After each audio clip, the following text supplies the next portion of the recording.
Olá, meus irmãos, Deus os abençoe, em nome de nosso Senhor Jesus Cristo. Estamos aqui para trabalhar juntos, eu e você, por essa preciosa causa do Evangelho, enquanto nós fazemos os últimos esforços para alcançar a última alma eleita, o último nome que está escrito no livro da vida do Cordeiro, junto com a Igreja Universal ao redor do mundo. Nesta hora, cada pastor está fazendo o seu trabalho, cada apóstolo, cada evangelista, cada verdadeiro servo de Deus, de acordo com Efésios capítulo 4, até que todos cheguemos à unidade da fé para a obra do ministério, ou seja, a obra que tem que ser acabada pela Igreja de Nosso Senhor Jesus, que o Espírito Santo deixou para esse tempo presente. E sempre que há uma necessidade, é quando o Espírito de Deus se move sobre nossos corações para trazer à luz a verdade da palavra. Nós sabemos que quando houve a necessidade de que Josué parasse o sol, veja, ele simplesmente falou a palavra e Deus sustentou a verdade que saiu da boca do seu servo. Não era ele, era Deus nele naquela hora. Quando Moisés teve a necessidade de abrir o Mar Vermelho para atravessar o povo para o outro lado, simplesmente ele levantou a vara, colocou o pé na água e Deus sustentou o seu servo. Sempre que há uma necessidade, Deus então se move através da Escritura prometida para aquela hora. Nós sabemos que a hora tem chegado para que a plenitude do Espírito Santo venha sobre a verdadeira igreja. A necessidade dos mortos ressuscitarem e nós, os vivos, sermos transformados e juntos subiremos a encontrar o Senhor nos ares. Então nós cantamos aqui na igreja, um homem capta a visão. Veja, uma escritura que ainda não está revelada. Então ela está na Bíblia. Chegou o tempo daquela escritura ser manifestada. Então um homem capta a visão e ele começa a pregar a palavra para elevar a fé do povo a um nível para que o povo possa crer na palavra e comece a clamar, comece a reivindicar reivindicar as promessas, os seus direitos. Então a inspiração desce no coração do eleito, porque o eleito e a palavra são a mesma coisa. O eleito ele é movido pela cabeça, movido pelo Espírito Santo para cumprir a Escritura para o dia em que ele está vivendo. Quando houve necessidade de que Lutero captasse de que o justo da sua fé viveria, veja, a inspiração veio ao coração dele. Quando chegou a hora de Wesley captar que sem santificação ninguém verá Deus, a inspiração veio ao coração dele.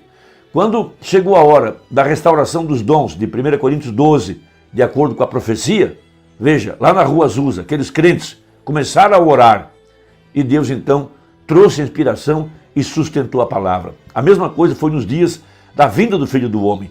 Mas agora, isso está sendo aplicado individualmente, porque o crente e a mensagem são a mesma coisa. Então, à medida que essa palavra está a ponto de se materializar, a ponto de cumprir, o eleito capta a palavra por inspiração. Enquanto ele lê, enquanto ele ouve, o Espírito vem e vivifica a palavra no coração do eleito. Isso é uma obra do Espírito Santo.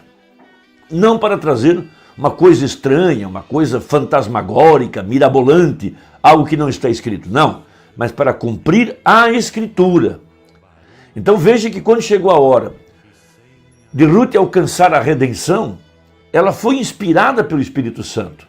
Veja, ela tomou a Escritura a respeito do parente redentor, a respeito da lei, de acordo com a profecia do parente que deveria tomar a viúva e redimi-la. Veja, ela foi inspirada pelo Espírito Santo. E quando ela deitou aos pés de Boaz, à meia-noite o homem acordou. Então, ela tem uma inspiração. Ela diz a ele que ele é o redentor, de acordo com a lei, ele deveria redimi-la. Veja, então disse Boaz, minha filha, essa última palavra, isso que veio ao seu coração agora, isso é maior do que tudo que você fez até esse momento. Veja, porque essa é a Escritura. Você não foi atrás de nenhum homem, rico ou pobre. Você veio exatamente, em outras palavras, no único que pode te redimir, no único que preenche os requisitos, no único que preenche a lei. Veja, nosso parente redentor é Jesus Cristo. Foi ele quem apareceu em Apocalipse 10. Foi ele que desceu nas nuvens em 63. Ele é essa mensagem. Quando Mombrana disse, humildemente, que ele tinha preparado o caminho para o próximo ministério, ele não estava se referindo a nenhum outro homem. O irmão Branham estava se referindo ao Espírito Santo, porque o mesmo Senhor descerá do céu, com alarido, voz de arcanjo e a trombeta de Deus. O alarido era Deus através do seu profeta.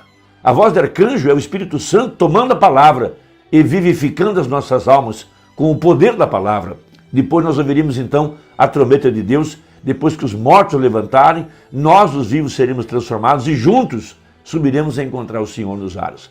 Então quando chega a hora de uma escritura ser cumprida, o eleito, o predestinado para cumprir aquele papel, para cumprir aquela escritura, ele é inspirado pelo Espírito Santo para fazer exatamente aquilo que estava na mente de Deus. Vamos ler a Bíblia em Marcos capítulo 14 para entender o que eu estou tentando dizer. Marcos 14, verso 3. E estando ele em Betânia, assentado à mesa em casa de Simão, o leproso, veio uma mulher que trazia um vaso de alabastro, com um unguento de nardo puro, de muito preço, e quebrando o vaso, lhe derramou sobre a cabeça. E alguns houve que em si mesmos se indignaram e disseram: para que se fez esse desperdício de unguento? Porque podia vender-se por mais de 300 dinheiros e dá-los aos pobres. E bramavam contra ela. Jesus, porém, disse: deixai-a, para que a molestais? Ela fez boa obra, porque sempre tendes os pobres convosco, e podeis fazer-os bem, quando quiserdes, mas a mim nem sempre me tendes. Esta fez o que podia, antecipou-se a ungir o meu corpo para a sepultura.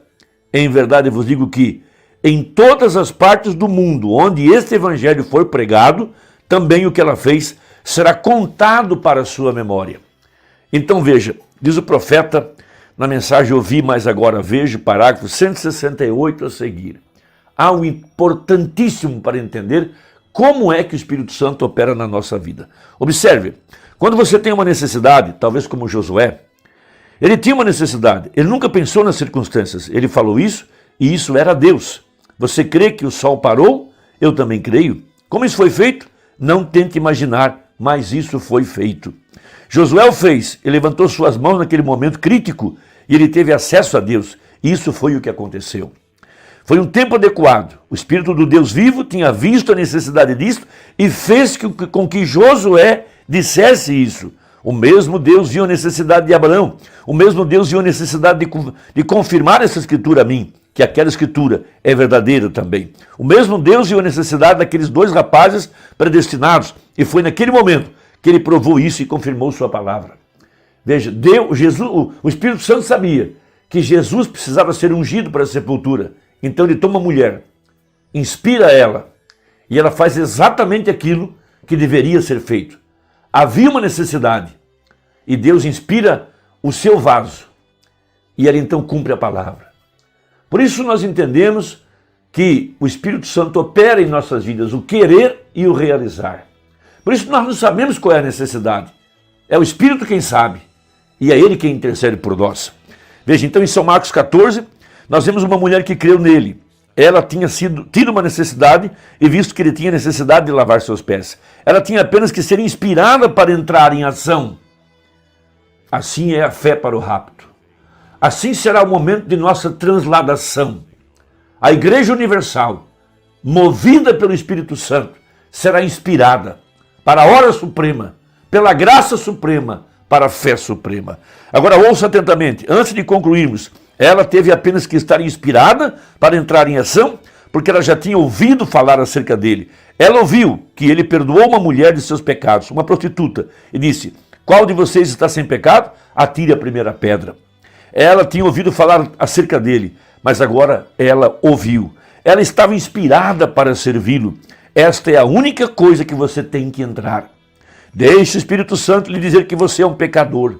Deixe que o Espírito Santo lhe diga que você está errado. Deixe o Espírito Santo provar a você, através das Escrituras, que você está escrituristicamente errado. E que, pois ele somente se moverá através de um só canal direto de cada Escritura de Deus. Ele não deixará nada ser ignorado, se você o fizer. Ele nunca lhe servirá de nada, porque o Espírito Santo pode inspirar isto a você. Porém, se a alma não está correta com Deus, como examinamos nessa semana, de qualquer modo não é bom. Recorde, os falsos ungidos se levantarão nos últimos dias, não falsos Jesuses, falsos cristos e enganarão o próprio eleito se fosse possível. Observe, ela tinha uma obra para fazer por ele, ela tinha ouvido falar dele, agora ela o tinha visto com seus olhos, ela tinha uma obra para fazer e ela não tinha nada com que fazê-lo, então ela se apressou para frente de qualquer modo para fazer a obra, e Deus forneceu a água e toalhas para lavar os seus pés.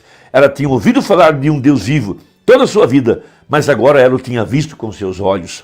Ela sabia que era ele, e a inspiração a atingiu e disse: este é o mensageiro.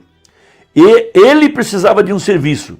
Ela não tinha nada com que servi-lo. Seus pés estavam sujos, mas de qualquer forma, ela se apressou para frente para fazer-lhe uma obra, porque ela estava inspirada a fazê-la.